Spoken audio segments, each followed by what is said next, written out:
Charlas sin filtro, un podcast entre pacientes renales para pacientes renales. Charlas sin filtro.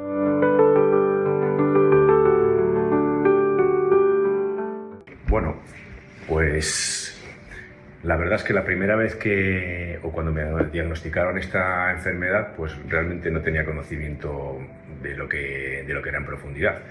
Me lo plantearon como que podía ser serio, me tenía que hacer una serie de pruebas, pero no tenía claro exactamente qué consistía. Entonces, pues cuando lo comenté en casa, pues en su momento con mi mujer, pues empezamos a investigar un poquitín en qué consistía todo, y entonces fue cuando nos llevamos un chasco, claro. Sí, un chasco importante, no por la inmediatez de la enfermedad, digamos, sino por todo lo que implicaba a nivel tiempo, a nivel pruebas, alimentación, pues no sé, todas las... ¿Solo lo comentaste en principio con tu mujer? Sí, porque la verdad es que estábamos un poco... Primero queríamos cerciorarnos un poco en qué era, en qué consistía. ¿Ya tenías certeza? No tenía claro exactamente en qué consistía la... Pero certeza del diagnóstico sí, ¿no? Sí, tenía, en mi caso me diagnosticaron una glomerulonefritis IgA, y sí que es una enfermedad autoinmune, y en principio pues ya te empiezan a hablar del famoso parámetro de la creatinina, no sé Sí, nuestro amigo. Creatinina. Pues en mi caso me acuerdo que cuando me hicieron, fue un reconocimiento además laboral, de la forma más tonta, y me extrañó que estaba de vacaciones y me llamaron: oye, tienes que vigilar esto porque ha salido, me acuerdo la cifra exactamente, 2.3. Fíjate. O sea que ahora yo, por ejemplo, que en mi caso que estoy trasplantado, estoy en unas cifras de 1,4, bueno, pero eso ya iremos llegando más adelante, y la cuestión es pues que en ese momento, claro, dices, ¿esto qué es? O en qué consiste, o qué conlleva. Y es pues cuando pasas un periodo de, no sé si pasa de agobio. Sí. Pues, de agobio, te tienen que hacer más pruebas. En mi caso me hicieron una biopsia, que tampoco arrojó mucha luz, y bueno, confirmó más o menos la enfermedad, y entonces ya empiezas todo el periplo de especialistas. Cuando buscaste en internet, ¿te sirvió de algo esa búsqueda, o al revés, o te puso todavía más nervioso? Yo creo que lo de internet no se lo recomiendo a nadie. Ya, sí. Es que son todas las patologías, yo creo, ¿no? Sí, no, porque la información, además tú no sabes el caso en concreto, y no sé por qué, te empiezas a veces a poner lo peor. Parece que como que... Hombre, es que la información de internet, te quiero decir, tú metes, por ejemplo, diálisis, y tampoco te sale un podcast simpático como el nuestro, que te habla de tú a tú. Es que te sale igual un señor, pues lo que hablábamos el otro día, ¿no? En una máquina, que ya es lo que más impresiona. Quiero decir que igual meterte a internet no te facilita mucho todo el proceso que tienes que hacer para enterarte de la enfermedad, ¿no? Sí. Es un impacto muy, muy directo, y que igual todavía, como no estás procesando el diagnóstico, quizá eso, si lo ves al final, no es lo mismo que tener la primera imagen de diálisis, ¿no? Que ya te la distorsiona mucho, ¿no? Sí, la diálisis en concreto, sí, además, aparte que la diálisis es como un proceso, porque luego, de cara a los pacientes, igual cada paciente es distinto. Es como la diálisis es un final último, parece que está ahí, pero luego el proceso, hay que tener claro que cada paciente tiene, digamos, es un recorrido distinto hacia la diálisis. Por eso igual es importante, como me pasó en mi caso, que seas consciente de que, claro, tú te fijas en la diálisis, en un hipotético trasplante, en el futuro, pero la cuestión es que cada paciente tiene que ver cuál es su proceso, o sea, qué tipo de enfermedad renal es, cómo has llegado a ella. Pero todo te lo llevas a casa, te quiero decir, ahora que estábamos hablando de llevarte el diagnóstico a casa, en cualquiera de las situaciones, sea por ejemplo sobrevenido, como nos pasó a nosotras, o por ejemplo lo tuyo, que fue un poco más progresivo, en el fondo el diagnóstico te lo llevas a casa, y tienes que decir en tu casa a tu pareja, a tus hijos, a tus padres, X, con quien convivas, porque cada uno tenemos un perfil. Tengo insuficiencia renal. Claro, es que quizás la casa son la gente de alrededor, son tu familia, eres tú. Entonces ahí es cuando estás diciéndotelo a ti misma. O sea, si lo dices a la familia, te lo dices a ti. Porque estás diciendo, igual lo has leído, que yo tampoco estoy totalmente en desacuerdo en Internet, o sea, en mirar, o sea, en observar, en ver cualquier cosa por Internet, ¿no? Pero es verdad que tú vas leyendo pues lo que te dicen aquí en Diálisis, cualquier panfleto, y entonces cuando se lo dices a la familia te lo estás diciendo a ti misma, ¿no? Sí, porque te va a pasar esto, va a pasar esto, va a pasar esto, va a pasar esto, entonces estás ahí, por eso te lo llevas a casa. Claro, ¿dónde te lo vas a llevar? Te lo llevas a ti, eres tú, es tu casa, es tu gente, ¿no? Y ahí es donde está la historia. A mí lo que me pasó fue lo que decías, que yo me enfrenté en el hospital, porque como todo fue tan rápido y todo tan brusco, yo en la sala de diálisis, la sala es donde nos dan diálisis, pues ahí llamamos sala, a diferencia de la sala en casa, que es cuando hacemos la hemodiálisis. Hemodomi, que llaman aquí. Pero en tu caso estás comentando que fue este paso fue la enfermedad que vino de forma sobrevenida por algún tema. Sí. Claro, yo entré en urgencias, y en urgencias es cuando me dicen tienes insuficiencia renal, algo también de corazón debido a las tensiones. Ha soportado tensiones muy altas durante mucho tiempo y eso ha desgastado los riñones y también el corazón. De ahí ya, de urgencias, ya bajo directamente. De hecho, en urgencias, en la UBI, ya me dan una sesión. Entonces yo todo ese proceso le paso en la sala en diálisis. Entonces ahí donde empiezo me entero de todo, pues de la alimentación, del peso que tenemos, el peso, alimentación, absolutamente de todo. Y entonces, que estás absolutamente bloqueado. Bloqueada, sí. ¿Y síntomas cómo llega? O sea, no habías tenido, es decir... No, yo estuve, o sea, antes de llegar a urgencias estuve una semana en casa que estaba francamente mal, pero fíjate, es lo que decíamos la otra vez, que ya lo dijimos, ¿no? Que era un poco anímicamente. Yo decía que era algo anímico, que estaba como con depresión, que tenía como un bajonazo, y luego también algo referente a los nervios. Es una neurótica y entonces ahora no puedo respirar. No, tenía los pulmones llenos de encharcados de agua, pero yo decía, es que no puedo respirar, es que soy una histérica, y ya resulta que no puedo hablar 2 minutos sin ahogarme. Entonces, claro, todo eso coincidía con una insuficiencia renal ya brutal, que igual he tenido antes picos, vale, pero en ese momento se manifiesta. Entonces, bueno, pues yo llego... Entonces a mí todo es lo que estamos hablando del segundo, el momento en el que ya tienes lo asumes forzosamente porque no te queda otra.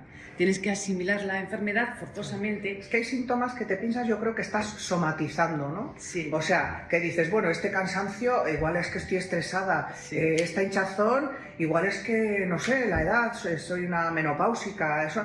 Te quiero decir, como los síntomas no son claros, porque lo último que te duele, de hecho yo creo que el riñón no duele, es el riñón, es una enfermedad que por los síntomas nunca tú, con conocimientos cero de medicina, que estamos hablando de eso, puedes detectar que es el riñón, porque el ahogo yo lo achacaba al tabaco y cosas así. Entonces, lo que decías de Internet, claro, es muy malo mirarlo, pero también es muy humano, porque nosotros tenemos ahora, como cuando eras pequeño y mirabas la enciclopedia, ahora nosotros tenemos Internet, que digamos que es como no sé, el Oremus de la información, y todo el mundo va ahí a consultar cualquier cosa, desde qué tiempo va a hacer mañana, hasta dónde está esta calle, hasta me han diagnosticado diálisis.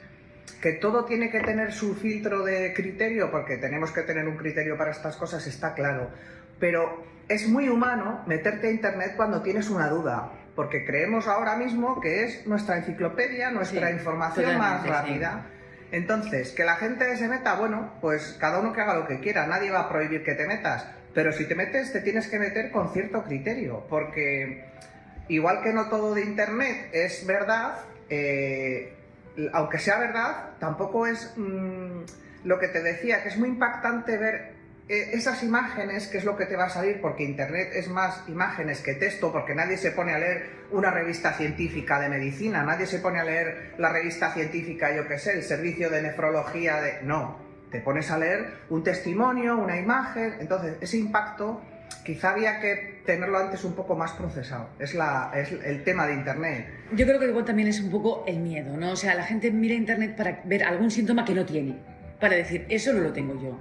Entonces, ¿qué pasa? Que como es muy, muy loable que todo el ser humano tenga miedo a todo, entonces tienes miedo a determinadas cosas que crees que te está pasando. Entonces miras Internet y dices, ya, pero yo ese no le tengo, entonces ya descartas eso. Bueno, hay gente que es justamente al revés, que dice, ay, tengo todo, incluso tiene que también es miedo. Claro, incluso tiene lo que no tiene, claro. Porque se sugestiona y dice, claro, pues no se me han hinchado los pies, pero voy a ver, y empieza a verse un dedito hinchado. Claro. Entonces, es lo que provoca es claro, mirar los síntomas para luego decir sí lo tengo. Entonces, claro, al fin y al cabo, sigue siendo una manera de actuar respecto a la enfermedad, ¿no? Pero vamos, que es normal, Chus. Es que todo el mundo buscamos en internet todo. Es que el consejo entonces es igual que internet fuera y lo cierto es lo que sí que es súper recomendable es llevar más o menos un seguimiento. Antes nos reíamos y tal, la gente que no pasa por el médico, analíticas, etcétera, etcétera, pero sí que es muy conveniente, volviendo a los síntomas que decías, que claro, esta enfermedad es asintomática hasta... No es Fíjate, que, sí, bueno, es que eso es real, una analítica real. Sí, entonces porque... igual lo que yo creo que hay que tener muy claro es que sí que conviene, sobre todo a partir de una determinada edad, o incluso no está mal hacerse una analítica cada X tiempo, cada año general, porque estas cosas, como otras muchas enfermedades, esta en concreto se detecta así, con una analítica no tiene síntomas, por ejemplo, como en tu caso, en mi caso pasaron 24 años desde que me lo diagnosticaron hasta que finalmente empecé en diálisis, pero fíjate, puede ocurrir, claro, bueno, que esos 24 años pudieran haber sido 10, si o no 50. Llevas, sí, pero si no llevas, desde luego, si no eres consciente de ello y llevas el tratamiento claro, oportuno, por eso sí yo creo que sí que es importante. Aparte ahora yo creo que han hecho un convenio, yo creo que el servicio sí, de nefrología, sí, con, no sé si el convenio con el metal o alguna de estas, para que, es que es un examen absolutamente tonto de orina, que en estos exámenes profesionales, ¿no?, en estas revisiones médicas profesionales, te detectan la insuficiencia renal, incluso antes de tener la insuficiencia renal, tienen unos parámetros que puedes tener insuficiencia renal con el tiempo y claro, ahora que estamos en temas de prevención, siempre es importante que antes de tenerlo, lo que comentabas, Chus, que dices tú, claro, no llegues a estar ahogado como un señor que está en el océano dando aletazos. Si puedes evitar todo esto, incluso cambiar actitud, o sea, hábitos de vida, alimentación, el agua, por ejemplo, que el agua, claro, cuando estás en diálisis, el agua es veneno, pero previo a diálisis, hacer trabajar el riñón con agua es súper importante. De hecho, a nosotros es lo primero que te dicen. El agua, cuando estás en diálisis, no, porque retienes líquidos y es lo peor que puedes tomar, pero en cambio luego el agua tienes que hacer funcionar al riñón y, por supuesto, con agua. No con torreznos, sí, sí, ¿no? no, pero tienes razón, es verdad que yo escuché la noticia y dije, qué buena, enhorabuena, sí, porque es una manera, un filtro de poder es una detección, ¿no?, precoz, Mm. Entonces, que todavía no estás desarrollando la insuficiencia renal, pero como que tienes muchas, hablando de décimos, lotería, para que te toque, ¿no?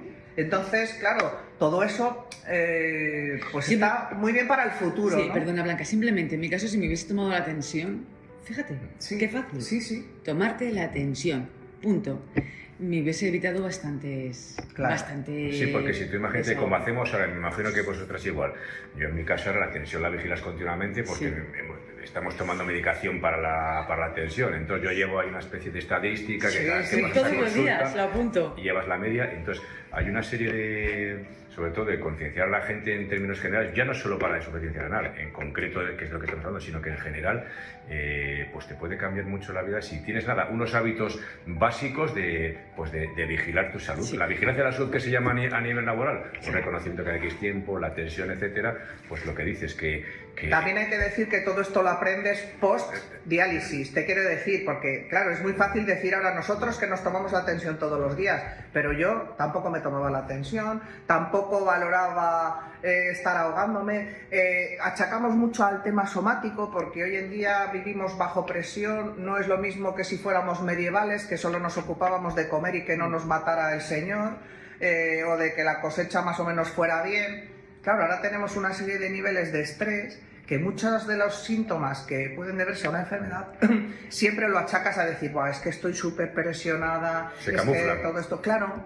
Y nosotros mismos, a veces es al revés. Te piensas que tienes una enfermedad y es estrés, ¿no? Pero claro, como nosotros no somos médicos, porque somos pacientes, sí, y nunca mejor dicho lo de pacientes, porque adquieres una paciencia que, vamos, yo no la he tenido nunca y todavía tengo esas crisis de impaciente, pero bueno, te quiero decir que, claro, es que es muy fácil decir todo a toro pasado. O sea, a toro pasado es decir, oye, pues es verdad, hay que mirarse la tensión, hay que hacerse analíticas, que tenemos que decirlo, sí. pero también hay que entender que hay gente que no lo hace y que bueno, que si sirve de algo esto, bien, y si no sirve de algo, pues aquí estamos para aguantar en la diálisis a todo el mundo. Pero por eso yo creo que es importante, claro, dado que estas charlas están dirigidas específicamente, sobre todo a pacientes que ya tienen enfermedad, pero sí que es importante, aparte de lo que hacemos ver a los pacientes que ya están pasando por ello, sobre todo concienciar para que a través de ellos, a conocidos, a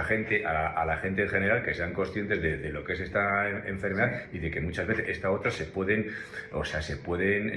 ver las cosas, lo que decías tú antes, mira, pues prevención. O sea, hay una serie de hábitos a los que tendríamos que tener por sistema. No coger los hábitos cuando ya estás enfermo, sino antes. Entonces, claro, eso es un poco... Eso es el mundo ideal. Eso es lo que... ¿no? Y además, a través de estos podcasts se puede hacer ver a la gente o a los pacientes para que además transmitan a sus allegados, a agentes conocidos, de que, oye, que esto al final le pasa a todo el mundo. Los órganos vitales se van desgastando en cualquier persona. En nuestro caso es el tema renal. Pero si tienes siempre un diagnóstico precoz o lo controlas con el tiempo, pues se puede, digamos, agotar mucho o prolongar en el tiempo el tratamiento antes de pasar por ejemplo, en nuestro caso, a la hemodiálisis. Sí. Pero bueno, que con hemodiálisis también hay paraíso, hay que dejarlo yo, claro. Si queréis, volviendo un poquito al momento que es cuando tenemos la asimilación, que llamamos forzosa, que es que la tienes que asimilar por narices. A mí lo que me pasó fue que se abrió todo un mundo, ¿no? No te digo que para bien, pero un mundo con un lenguaje diferente, ¿no? Porque claro, yo no sabía nada de peso en el cuerpo, de lo que pesaba, de lo que yo comía, que podía pesar. Yo entendía que si comía mucho, pues es que tengo que comer menos grasas o menos tal. Entonces empiezo a ver que el agua pesa, que hay un peso que además que es el mío, que es 40 o 20 o 30, ¿no? El peso seco, y que a partir de ese peso la máquina me va a ir quitando todo, pero que tengo que contar como peso también el agua, ¿no? Entonces es un lenguaje totalmente distinto, ¿no? Entonces, la sed, por ejemplo. Yo nunca había pensado... La sed es horrorosa. Claro. La sed es horrorosa, es que te sientes en un desierto. Es que dices tú, por favor, no bebáis a mi lado, que me estáis haciendo polvo, porque tú la sensación de sed no la pierdes, pero sabes perfectamente que no puedes beber. Vamos, yo en mi caso, yo sí que orinaba, ¿no? Pero bueno, te quiero decir que la restricción de líquidos es tal que no te haces a la idea y dices tú, vamos a ver, en verano, por ejemplo, ¿no? Que claro, de hecho sudas. Es que dices tú, por favor, no bebáis a mi alrededor y la gente te dice, perdona, muérete tú, ahorita. Claro, es que las restricciones que hablabas ahora, Amelia, no son para ti, es que son para tu entorno, que dices... Exactamente. Oye, no comáis torreznos, ¿eh? ¿Cómo que no comamos torreznos? Vamos a ver, ¿cómo va? No comáis helados. O, por ejemplo, que empieces a mirar el potasio de todo, que es lo que me pasaba a mí, que yo decía... Veías un tomate y veías potasio, veías una naranja y veías potasio. Y la gente decía, un plátano. ¿Pero cómo te va a hacer daño una naranja? Si es sanísimo, si es sanísimo. Exactamente. Y luego cuando hacías la diálisis no tenías la sensación de que, oye, como la máquina más o menos toleraba, ¿no tuviste la sensación que durante ese periodo te permitías... Por supuesto, por supuesto. Pues tienes razón, Chus, porque al principio no. Al principio yo estaba como muy cuidadosa con todo, ¿no? Sí. Es lo que decías tú, Blanca, que bueno, era imposible, que el agua no puede pesar, que sí, que no puedo beber agua, pero ¿cómo que no puedes beber agua, no? Y que podemos hablar luego lo del gueto, cómo te aísla eso, que es un gueto importante. Pero lo que dices tú, Chus, yo al principio me lo tomaba muy en serio, o sea, muy a rajatabla, ¿no? En serio, ¿no? Pero luego decía, bueno, si está la máquina que trabaja, bueno, pues déjala que trabaje un poco, ¿no? De hecho, las mejores analíticas, por lo menos que yo tuve en su momento, era cuando estaba haciendo AD. Llega un momento en que digo, bueno, mira... Que trabaje la máquina, que para eso está. Hoy me voy a comer con mis amigos un chuletón, que hace 2 años que no me como ninguno. Y las analíticas, en ese sentido, es decir, por humanizar un poco también el tema de la diálisis. Totalmente. Que en un momento dado dices, joder, si puedo darme... Es que pierdes el miedo. Cuando ya te has familiarizado un poco con la máquina y ya has visto que efectivamente, lo hablaba el otro día Javier, decía, bueno, es que yo, joder, desde que me dializo estoy menos cansado, estoy menos hinchado. Cuando ya ves que la máquina es exactamente una terapia, has perdido el miedo a depender de una máquina, que no lo pierdes nunca, pero bueno, te familiarizas con ella de alguna manera, forma parte, porque en el fondo es un órgano. La máquina es un órgano que tienes tú externo. Que esa es la segunda parte. Al principio no la tienes como tal. No, al principio la tienes como una Al enemiga. principio está ahí y está ahí, déjala ahí. Y dices, eres lo peor que me ha pasado en esta vida, esto cómo me ha podido pasar a Estoy mí, enchufada a tengo una que máquina. depender de ti, de una máquina, no soy humana, soy un androide, soy un robot. Sí. Y luego dices, bueno, pues es que la máquina me está ayudando. Cuando llega a esa La abrazas. vinculación, efectivamente, que tienes con la máquina, haces lo que dice Chus y dices, oye, me voy a comer un chuletón, trabaja tú, que para eso te tengo, mi querido riñón que se enchufa. Y sí, pero claro, también el proceso de llegar a tener, no una amistad con la máquina, pero por lo menos un pacto de no agresión, porque al principio Bueno, pero en es este un primer rechazo. momento que estamos de asimilación, no estamos en eso. Es que en este primer momento estás con el peso, maravillándote de lo que dices tú, o sea, ¿cómo me puede pesar agua? ¿Cómo se lo puedes explicar a la gente de alrededor? O sea, es que no me puedo tomar más que este agua que llevo aquí, esto para todo el día, ¿pero qué me dices? Sí, luego también te autoflagelas mucho al principio, luego te vas haciendo más elástico, ¿no? Sí. Con todas las cosas que comemos y todo eso. Porque claro, te haces una analítica y ves que te empiezan a salir las cosas mejor y dices, oye, pues este tratamiento funciona. Me quita autonomía, me quita... Bueno, luego hablaremos de todas las renuncias que Sí, tenemos que hacer, sí. ¿no? Pero en el fondo dices, joder, es que esto funciona, ¿no? Entonces, claro, ¿cómo sales de diálisis? Pues depende. Yo, por ejemplo, de la peritoneal tampoco salía cansada porque yo la hacía dormida. Entonces es distinto cuando te haces intercambios y tal. De la hemodiálisis sales de otra manera, pero en el fondo lo que sales, y es la sensación que tienes que tener, es que sales limpio, de lo que tu cuerpo no limpia. Porque claro, el riñón gestiona muchas cosas, pero entre ellas la limpieza de tu sangre, que esto parece que estamos hablando de aristocracia o de sangre azul y nada que ver.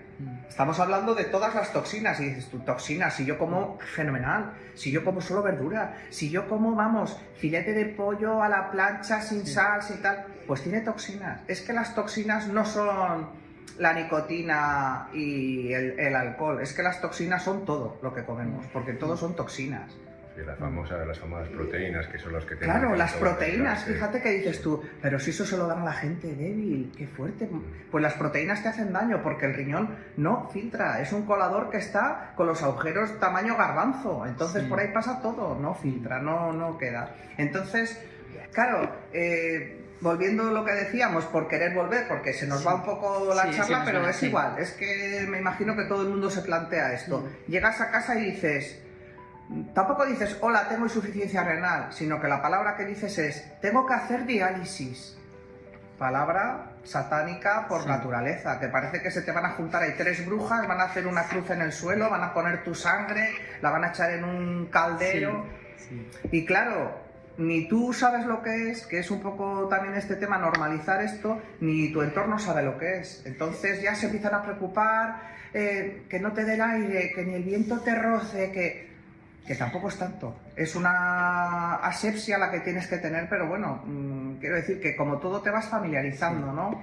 Y sobre todo, en el entorno sí, es difícil. Sobre todo yo pienso que una vertiente muy importante de todo esto es el tema psicológico y el apoyo familiar. Emocional. Pero el tema psicológico sobre todo, porque no es una enfermedad que digas, bueno, me duele, no sé, estoy rematadamente mal, incluso con la diálisis, lo que decías es paradójico, pero te encuentras incluso mejor.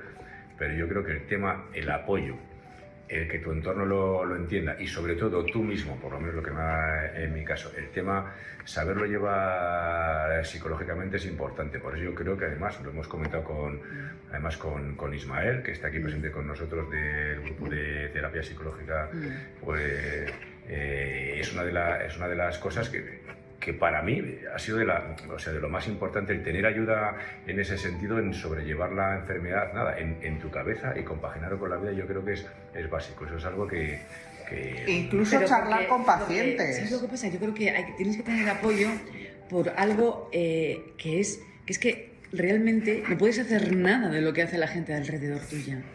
O al menos no nada, pero tienes que quitarte bastante. Y la familia en eso también se quita. Es decir... las renuncias. Claro. Por ejemplo... aislamiento social, a mí te pasa totalmente. un poco eso, sí. Porque dices, vale, es una enfermedad en la que, bueno, por ejemplo, llega la hora de los festivos, Primer el punto, martini. no es contagiosa. No es- que con eso- esto eso tenemos sí. que decirlo a todo el Eso es mundo. lo primero, no, sí. no podemos contagiar nada, nos podéis besar, nos podéis querer. Eso sí, Mucho, no nos peguéis además. ni un catarro ni nada de eso. Pero vamos, no es contagiosa. Sí. Nos podéis dar abracitos, nos podéis dar la manita, Sí. nos podéis regalar cosas, Pero sin por ejemplo, problema. yo que sé, en España, que es tan nuestro el Martín, que me parece un eslogan publicitario, pero es verdad, ¿no? Pero es que no podemos tomar nada del Martini, nada cuando estás con la diálisis. El vermú. Del vermú. Claro. Del vermú, porque son patatas, son cosas todo con muchísima sal, que tiene, o sea, no puedes tomar ningún martini, en concreto el martini, no puedes tomar un vino, puedes tomar un poquito de corto y tal, pero todo lo que acompaña todo es saladísimo, de lo cual no puedes. Es que el ritual del vermú, claro. No puedes. Vale, las comidas también las tienes ahí, tienes tus cositas de que casi todo no puedes.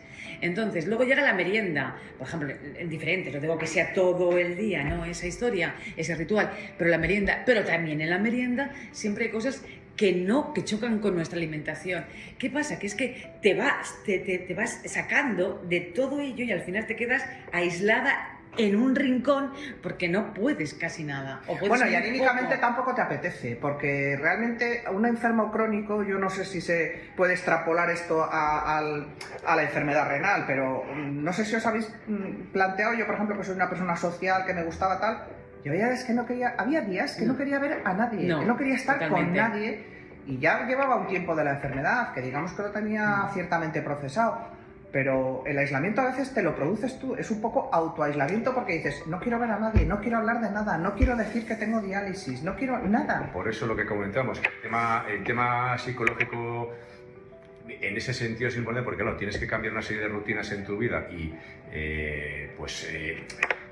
por el tipo de vida que llevamos aquí, sobre todo en España, pues entonces llega un momento en que tienes que tener una serie de cuidados a nivel de bebida y a nivel alimenticio, pues que choca con las rutinas del alterne que tenemos. Claro. Eso hay que trabajarlo también, porque lo que dices. Alternativas, por ejemplo, sí que es cierto que es verdad que acabas yendo más aire libre, deporte, salidas, todo ese tipo de historias. ¿Por qué? Porque no te exigen, o al menos tú te sientes un poquito más libre, un poquito, no tienes esa sensación de no puedo, es que yo no quiero, yo es que no podría, yo es que... Entonces, es igual ese tipo de salir al aire libre, hacer caminatas, hacer cosas de esas que son más... Mira, yo en pandemia hacíamos una cosa que se llamaba vermús virtuales en mi pandilla, que eran muy divertidos porque lo hacíamos todo. Por ejemplo, nos conectábamos a una plataforma y cada uno desde su casa se tomaba el vermú. Punto positivo para mí, que yo me tomaba lo que quería, no me hacía falta pedir ni una caña, ni un vino, ni un martini. Yo me podía poner un botellín de agua o incluso, si estaba así un día feliz, un agua con gas. No tenía la tentación de las aceitunas y todo eso. Y pasabas un rato súper agradable a la hora del vermú. Claro, en pandemia no había bares, entonces nos juntábamos así, que lo llamábamos el vermú virtual, en cualquier plataforma. Nosotros en nuestro caso era Twitter, pero bueno, se podía hacer en WhatsApp, en 100.000, porque hoy en día con internet tenemos esa salida, ¿no? Y esos vermús virtuales estaban obligados por la pandemia, pero a mí me beneficiaban muchísimo porque yo no sentía la tentación de ver vinos pasar por mi nariz, que a mí el vino es lo que así me gusta, ¿no?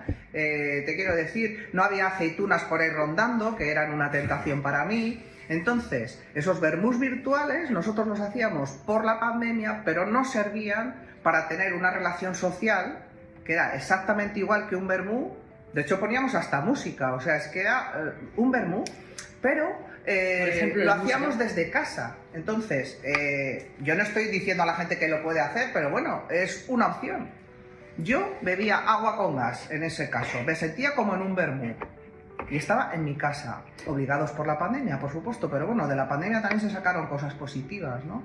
Entonces, claro, cambiar la rutina que tenemos es difícil, pero siempre se pueden buscar alternativas. Y también dicen que en los momentos de crisis es cuando el ingenio se... Eso es lo que yo creo. Yo creo que también están un poco sobrevalorados el tema de salir, de los martinis y demás. A mí me Excepto- encanta, yo lo reconozco Sí. y mea culpa, soy una pecadora, Sí. pero vamos... Yo también. Pero es verdad que el hecho de estar en una enfermedad hay una serie de caminos, hay un camino en el que vas andando y al final descubres, cosas o momentos, o gente, o formas de vida que no son las que son siempre, pero que son también, que te valen mucho, son muy válidas. Claro, esto ya es muy difícil de explicarlo, pero vamos, quiero decir que a veces no todo tiene que ser como se hace siempre, ¿no? Diálisis party, que se podría programar. Sí. Un diálisis party. Totalmente. Claro. De todas formas, alternativas siempre hay. Y hay que tener ánimo, que yo vuelvo al tema, que yo también entiendo que el ánimo es muy importante y sobre todo cuando llegar a la diálisis es tener un duelo, porque tú tienes unas renuncias y pierdes una serie de cosas. La persona que eras antes ya no vuelves a ser, eso lo tengo súper claro. Sí, totalmente. Eres la misma persona, pero con matices que antes te pasaban desapercibidos, no tenías en cuenta, y yo creo que hay una persona antes de diálisis y hay una persona después de diálisis. Totalmente. Que no es ni mejor ni peor, que es distinto, es otra persona. Y sobre todo que hay que aprender a que esa persona, yo creo que, no sé si os ha pasado a vosotras, el problema principal es el aislamiento social, intentar convivir con esa nueva persona que eres e intentar, dentro de lo que se pueda, intentar hacer el mismo tipo de vida que hacías antes con las precauciones oportunas, claro. Sin sentirte un paria, por decirlo de alguna manera. Y quererte, y no culpabilizarte por la diálisis, y que saber que una enfermedad es una putada, vamos a decir, pero no es el fin de nada, puede ser el principio de muchas cosas, porque yo también, para verlo positivamente, he renunciado mucho, he perdido mucho, pero he ganado otro tipo de cosas que, por ejemplo, nunca me hubiera imaginado, ¿no? O sea, no vamos a entrar ahora en detalles de lo que he ganado, porque la gente se va a pensar que ahora soy millonaria en amigos, que soy como el Roberto Carlos, que quiero tener 1 millón de amigos, que no es el caso, pero bueno, porque me puedo poner un límite de amigos. Pero quiero deciros que no se puede... Vamos a ver, que no se puede limitar uno cuando le pasa esto, que ahora se lo cuentas a alguien que le acaban de diagnosticar y dice, vete a la mierda, porque te dice así, vete a la mierda. Yo estoy en mi peor momento de la vida y no me puedes contar ahora que esto es maravilloso. Y no lo es una putada, pero hasta de las putadas se puede sacar un flequillo.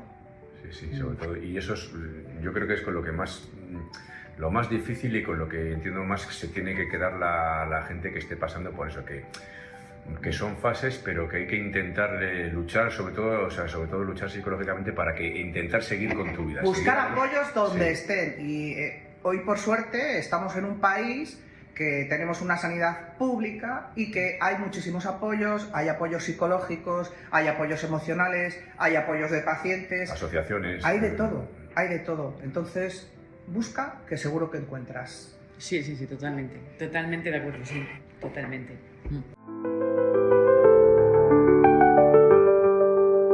Yo creo que esto da para un podcast más. Muchas gracias por escucharnos y os invitamos al próximo Charlas sin filtro.